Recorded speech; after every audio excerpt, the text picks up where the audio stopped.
In 1953, the PNN made a decision that the electrified service was becoming problematic, and so at that time they chose, instead of rehabilitating that service, to buy diesel-electric locomotives.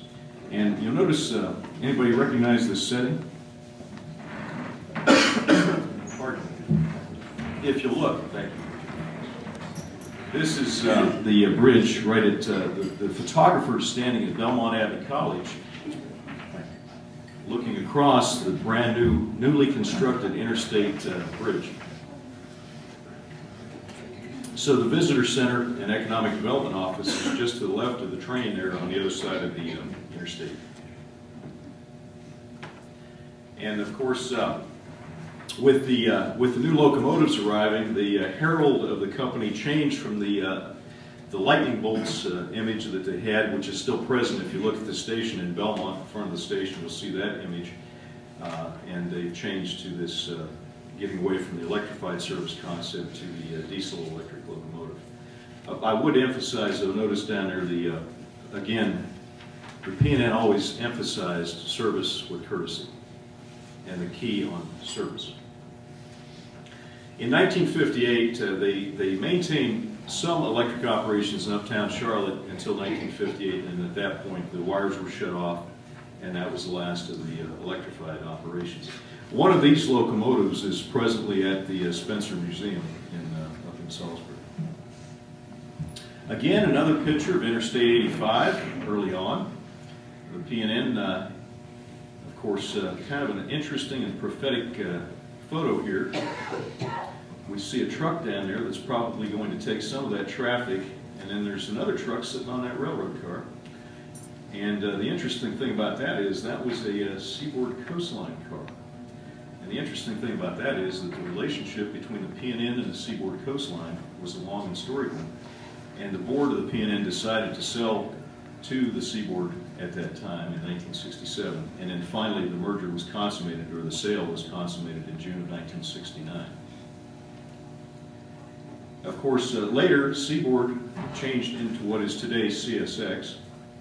This is a photo at Belmont Junction. You can see the track was in a deteriorated condition at that time. This is further coming past the old Peerless Mill in Lowell. They're coming southbound to serve the last remaining industry on the line, which was the Westvaco, at one time Heinendausch, and then later Weyerhaeuser. And so CSX decided to sell the line to the western or the southernmost tip of the line, the last mile of track to Norfolk Southern, so they could continue serving Westvaco or Weyerhaeuser. And they were going to abandon the rest of the line. However, somebody from the state said we ought to step in and take that over. Here's the Norfolk Southern locomotive coming off by the old station there at Gastonia, past what was Nolan's Concrete, now Cemex, on their way over to serve the Westvaco plant. That service terminated somewhere around 2003, and at that time, NS sold their portion of the PNN back to NCDOT as well. So, of course, this is in Medina Street. This is the old powerhouse in the background that used to feed the electrified trolley car, converting AC power to DC power for DC traction. Fortunately, someone from DOT had the good wisdom to acquire the line and preserve it as a future freight and commuter rail corridor. Let me give you a little bit of, not everybody understands always some things about railroads, and so let me just give you a little bit of background on kind of a railroad 101, if you will. We throw around some terms that may be unfamiliar to you, so I just want to kind of give you a little bit of background on this. Railroads are ranked by classes of revenue. So if you look at, when you hear people talking about a Class 1 railroad, it's not necessarily that it's a first-class operation, but it's a Class 1 based on a revenue situation.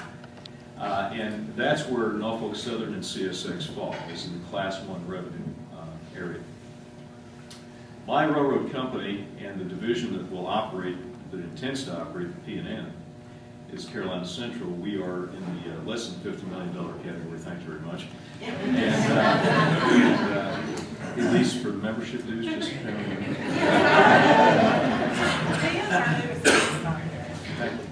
and I'm glad to be here too.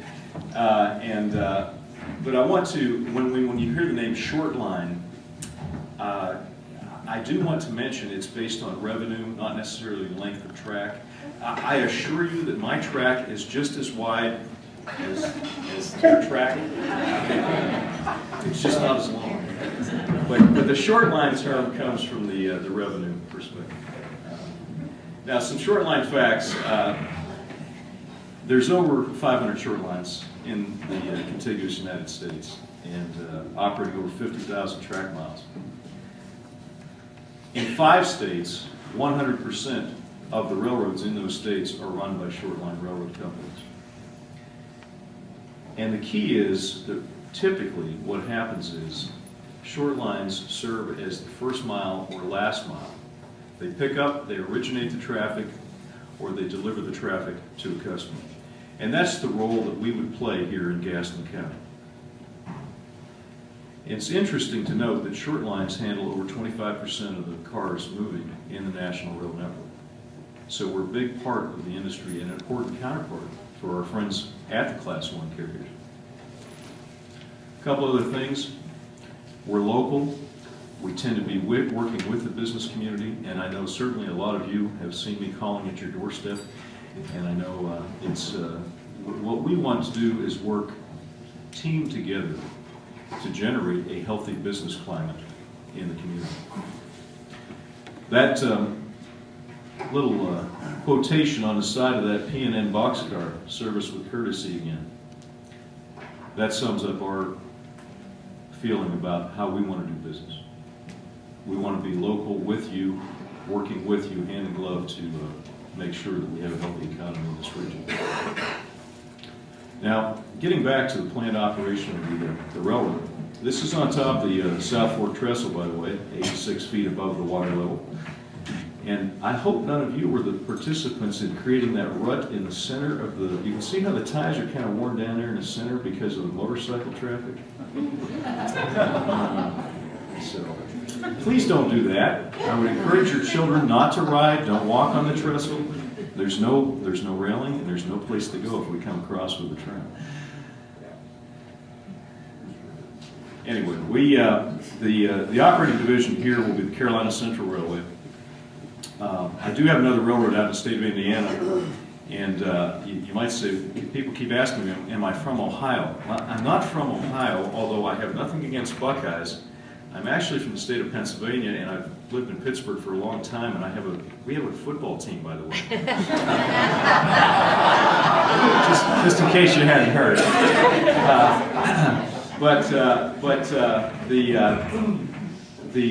My other higher operating job, my high-speed aluminum tubing business, that would be the airline that I worked for, brought me to Charlotte 4 years ago, and almost 5 years ago now.